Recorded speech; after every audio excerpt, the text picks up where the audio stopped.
ओम नमः शिवाय। मैं हूं एस्ट्रोलॉजर के एम सिन्हा और मैं अपने यूट्यूब चैनल पर आप सभी का हार्दिक स्वागत करता हूं। कल 23 नवंबर कैसा बीतेगा मेष से लेकर मीन लगन वाले जातकों का, आइए हम इस वीडियो में समझते हैं।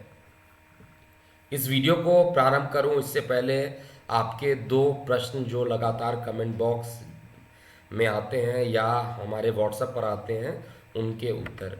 प्रश्न पूछा गया है, कमजोर शनि को कैसे पहचाना गया। किसी की कुंडली में शनि ग्रह है तो क्या वो कमजोर है, क्या वो अच्छा है, कैसे पहचाना जाएगा।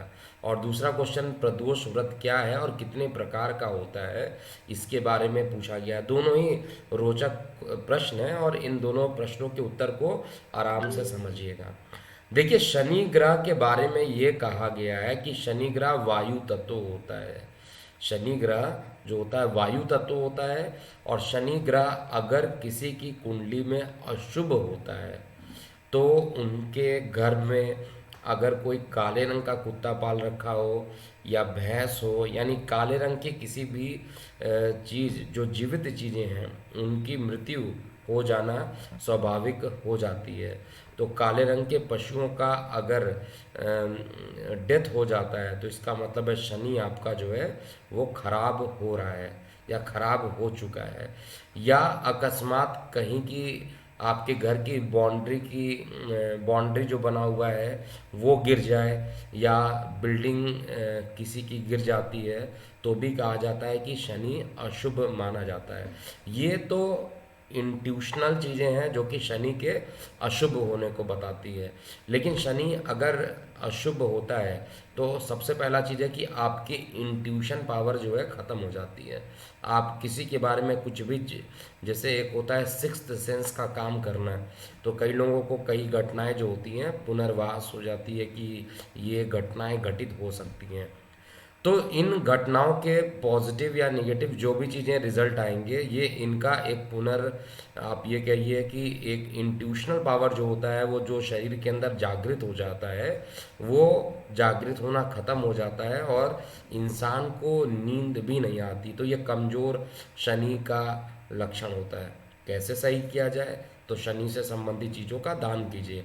काले रंग के कपड़े, काले रंग का तिल, अपने प्रतिबिंब को शनि देव के मंदिर में आपको अपने प्रतिबिंब को पहले सरसों के तेल में देखना है और उसके बाद शनि मंदिर में जाकर प्रतिबिंब को चढ़ा आना है।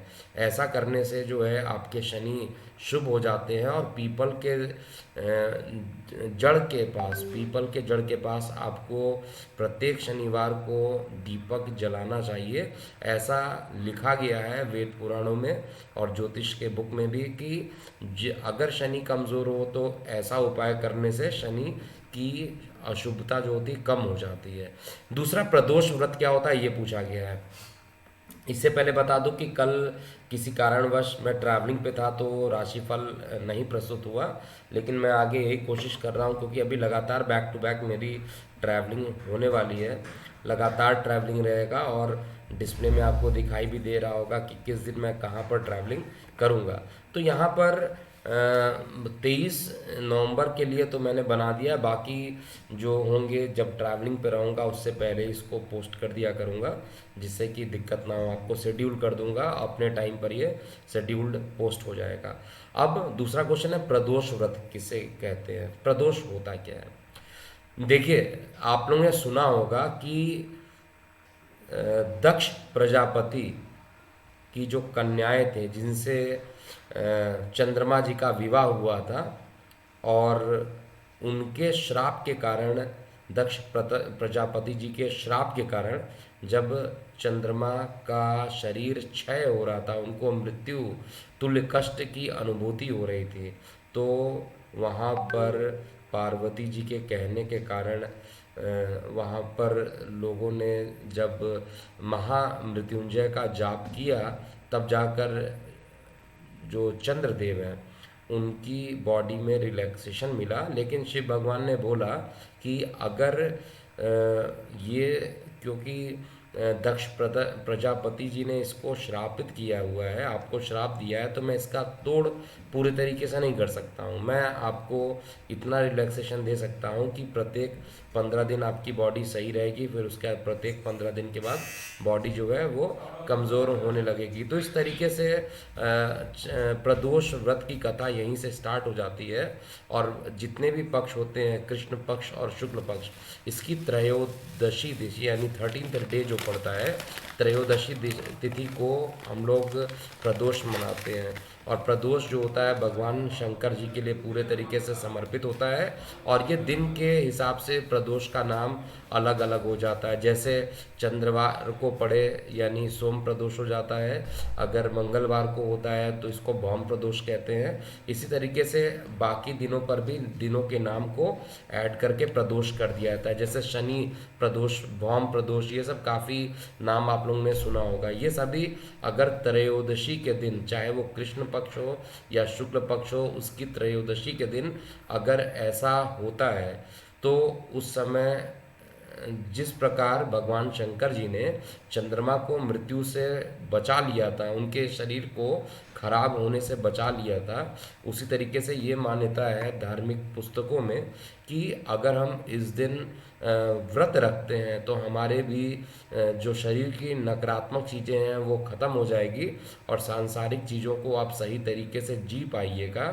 और साथ में आप जिनके संतान नहीं होते उनके संतान में भी ये मददगार सिद्ध होगा। तो ये काफ़ी चीज़ें ऐसी हैं जो कि प्रदोष व्रत के बारे में मैंने बता दिया है। अब बात करते हैं कल का दिन कैसा बीतने वाला है, उसके लिए पंचांग हम ओपन कर लेते हैं। देखिए पंचांग कल 23 नवंबर है, और कृष्ण पक्ष चतुर्थी यहाँ है, और बाद में पंचमी भी स्टार्ट हो जाएगा, और यम घंट योग का निर्माण भी बन रहा है जो कि पंचयोग में काउंट होता है। नक्षत्र आद्रा नक्षत्र में चंद्रमा रहेंगे, और ये लगभग 1:30 बजे के बाद आद्रा नक्षत्र से ये निकल जाएंगे और पुनर्वसु नक्षत्र में पहुंच जाएंगे। तो चंद्रमा जहां पर चतुर्थी तिथि भी 12:55 के आसपास रहेगी, और पंचमी स्टार्ट हो जाएगी जो कि 24 नवंबर तक रहने वाली है। तो 23 नवंबर को आद्रा नक्षत्र में चंद्रमा लेकिन 1:30 बजे तक रहने वाला है। वो योग जो बन रहा है शुभ योग करण भव करण बन रहा है, और राहु काल कल का 2 से लेकर 3:30 बजे के आसपास का है, और दिशाशूल उत्तर दिशा के लिए दिशाशूल कल एप्लीकेबल होगा। शत्रु विनाश और गृह शक्ति के लिए अच्छा है, कोई महत्वपूर्ण व्यवसाय प्रारंभ करने के लिए कल का समय अच्छा नहीं है। तो 23 नवंबर के ये पंचांग वाले जातकों के लिए जो कल का दिन होगा वो सामान्य से अच्छा बीतने वाला है, पहली बात। दूसरी बात, सुख स्थान का जो मालिक है वो मेहनत में जाकर बैठा, अर्थात सुख के लिए काफ़ी मेहनत करना पड़ सकता है। कल का दिन थोड़ा स्ट्रगलिंग हो सकता है, और वो भी 1:30 बजे तक ज़्यादा स्ट्रगलिंग रहेगा। जब तक चंद्रमा आद्रा नक्षत्र में रहेंगे तब तक थोड़ा आपको परेशानियों का सामना करना पड़ेगा। उसके बाद जैसे ही चंद्रमा का नक्षत्र परिवर्तन होगा, दिन के जैसे जैसे दिन बढ़ता जाएगा वैसे वैसे आपके लिए एक अच्छा परिणाम देखने को मिलेगा। इसमें कहीं पे भी कोई दिक्कत नहीं है, लेकिन शेयर सट्टा लॉटरी में काफ़ी बड़ा नुकसान हो जाने की संभावना है। थोड़ा सा सोच समझ कर निवेश कीजिएगा, नहीं तो परेशानियां सबसे ज़्यादा मेष लगन पर अभी थोड़ी ज़्यादा बढ़ रही है। दूसरा, वार्तालाप करते समय अपनी वाणी पर संयम रखना है। भाग्य का साथ बहुत ज़्यादा कल मिलने वाला नहीं है, लेकिन जीवन साथी का सहयोग आपको मिलेगा। वृष लगन की बात करते हैं।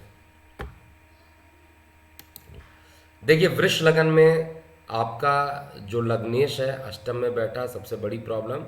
दूसरा, चंद्रमा द्वितीय भाव में बैठा हुआ है। द्वितीय भाव का जो चंद्रमा है निश्चित रूप से आपको कल धन तो दे देगा, लेकिन जल क्षेत्र से संबंधित किसी प्रकार की पीड़ा आपको देने के लिए पूरी कोशिश करेगा। गले में इन्फेक्शन होना और आपको परेशानियां देने का ये पूरा प्रयास करेगा।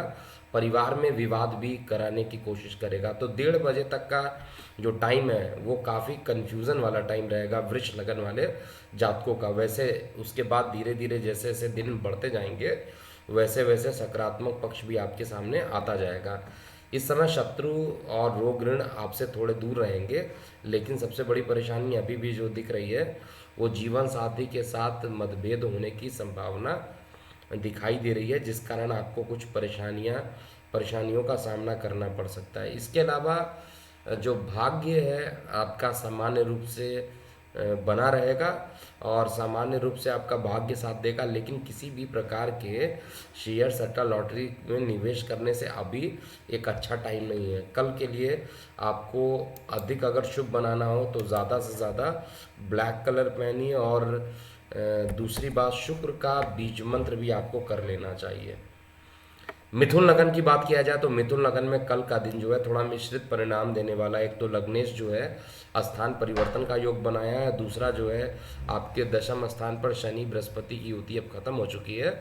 इंट्यूशनल पावर को बढ़ाएगा, लेकिन धन के मार्ग में काफ़ी कमी कर देगा। थोड़ा सा स्ट्रगलिंग अभी यहाँ पर कर सकता है कल के दिन विशेष रूप से, और लगन में ये बैठा रहेगा तो धन के लिए काफ़ी मेहनत भी कल आपको कराएगा, इसमें कहीं दिक्कत नहीं है। लेकिन आपके संतान से आपको सुख की प्राप्ति होना, और जिन लोग के प्रेम प्रसंग चल रहे थे अकस्मात प्रेम प्रसंग का बढ़ जाना, और कोई एक ऐसी घटना होना जिसके कारण आपके नौकरी व्यवसाय में पॉजिटिव चीज़ों का इंडिकेशन आ जाना, ऐसा गोचर में चेक कर पा रहा हूँ। इसके अलावा कर्क लगन की बात किया जाए तो कर्क लगन वाले जातकों के लिए कल का दिन जो है खर्चों से भरपूर होने वाला है। खर्च और खर्च से ज़्यादा परेशान रह सकते हैं कल के दिन। मानसिक तनाव भी रह सकता है, और कोल्ड कफ इत्यादि भी आपको अभी परेशान कर सकता है। गुप्त शत्रुओं का हावी होना इस समय कर्क लगन वाले जातकों के लिए ऑलरेडी दिखाई दे रहा है, और मानसिक उलझनें रह सकती हैं, क्या काम करना है नहीं करना है, इसमें कुछ फाइनल डिसीजन करते करते कुछ डिले हो सकता है। इसीलिए इस समय जो भी काम कीजिए बहुत ही अपने दिल की बात को सुनिए, क्या करना है नहीं करना है, नहीं तो चीज़ें स्थितियाँ डे बाय डे खराब हो सकती हैं। सबसे बड़ी चीज़ है कि नौकरी व्यवसाय में अभी भी जो मंगल देवता है भाग्य का साथ आपको ज़रूर देंगे, और भाग्य आपका कल के दिन पूरे तरीके से साथ देने वाला है। शेयर सट्टा से आंशिक रूप से लाभ होने की संभावना भी कर्क लगन वाले जातकों के लिए दिखाई दे रही है। सिंह लगन की बात किया जाए तो सिंह लगन में चंद्रमा की जो उपस्थिति है एकादश स्थान पर है, आय के स्रोत में वृद्धि करेगी। साथ में बड़े भाई बहनों के साथ कुछ ना कुछ कॉन्ट्रडिक्शन कल के दिन हो जाएगा। यहाँ पर माता के स्वास्थ्य में गिरावट अभी भी लगातार कंटिन्यू रहने वाला है, और ज़रूरत से ज़्यादा मेहनत करना आपको पड़ सकता है। देखिए इस समय जो सिंह लगन वाले जातक हैं उनको भी बड़ी मेहनत का सामना करना पड़ेगा। मेहनत कीजिए, मेहनत करने के बिना कोई दूसरा ऑप्शन यहाँ पे नहीं दिखाई दे रहा है, तो मेहनत से ही सारे कार्य आपके सिद्ध होंगे। और दूसरी चीज़ यहाँ पे धार्मिक कार्यों में भी आपका पूरे तरीके से हस्तक्षेप रहेगा। धार्मिक कार्यों में आप इन्वॉल्व हो सकते हैं, और धार्मिक कार्यों में इन्वॉल्व होने से कई रुके हुए कार्य के पूरे होने की संभावना दिख रही है। और सबसे बड़ी चीज़, जिनके विवाह नहीं हुए थे उनके विवाह के योग भी कल के दिन बन रहे हैं, और प्रेम प्रसंग भी अकस्मात आपका तेजी से कल बढ़ सकता है। कन्या लगन की बात किया जाए तो कन्या लगन में चंद्रमा दशम स्थान पर रहेंगे। इनकम के स्रोत को ये पूरे तरीके से बढ़ाएंगे, बड़े भाई बहनों का सहयोग भी मिलेगा, लेकिन कई चीज़ें ऐसी हो सकती हैं जिसको लेकर आपको स्थान परिवर्तन का योग भी बने, अर्थात यात्राओं की अधिकता कल के दिन ज़्यादा मैं चेक कर पा रहा हूँ। जीवन साथी के साथ संबंध मधुर रहने वाले हैं, लेकिन जीवन साथी के स्वास्थ्य में कुछ गिरावट उत्पन्न हो जाए ऐसा भी मैं चेक कर पा रहा हूँ। बड़े भाई बहनों से जहाँ सुख की प्राप्ति होगी, वहीं छोटे भाई बहनों से कुछ वाद विवाद हो सकता है। भाग्य का साथ सामान्य से कम मिलेगा, इसलिए कल के दिन शेयर सट्टा लॉटरी से थोड़ा सा दूर रहिए, और अकस्मात जो है किसी प्रकार की दुर्घटना के योग भी यहाँ पर गोचर में बन रहे हैं। अब हम शुक्र के लगन की बात कर रहे हैं, यानी तुला लगन की बात किया जाए तो तुला लगन में कल का दिन धार्मिक यात्राओं के लिए अच्छा है। जितना धार्मिक यात्राएं अगर आप करते हैं उतना आपके लिए अच्छा बनेगा, इसमें दिक्कत नहीं है, और धार्मिक यात्राओं से पीछे भी नहीं हटना चाहिए।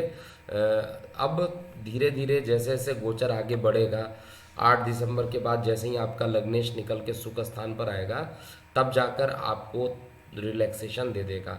लेकिन अभी जो स्थिति बन रही है शुक्र कि मतलब आपके लग्नेश की जो स्थिति बन रही है, आपसे ज़्यादा मेहनत कराना और मेहनत ज़्यादा कराएंगे, आउटपुट कम आना है, ये अभी है। और सुख स्थान पर शनिदेव ऑलरेडी बैठे हैं, इसलिए सुख में प्राप्ति तो करा देंगे, सुख की प्राप्ति कराएंगे, लेकिन हर चीज़ को क्या करेंगे, एक्सटेंड कर पाएंगे। इस समय छोटे भाई बहनों से रिलेशन थोड़ा मधुर करेंगे, लेकिन परिवार में कुछ ना कुछ वाद विवाद होने की संभावना ज़्यादा रह सकती है। गले में इन्फेक्शन हो जाना सामान्य सी बात रहेगी। मौसम थोड़ा चेंज हो रहा है तो गले में इन्फेक्शन भी इस समय आपको परेशान कर सकता है।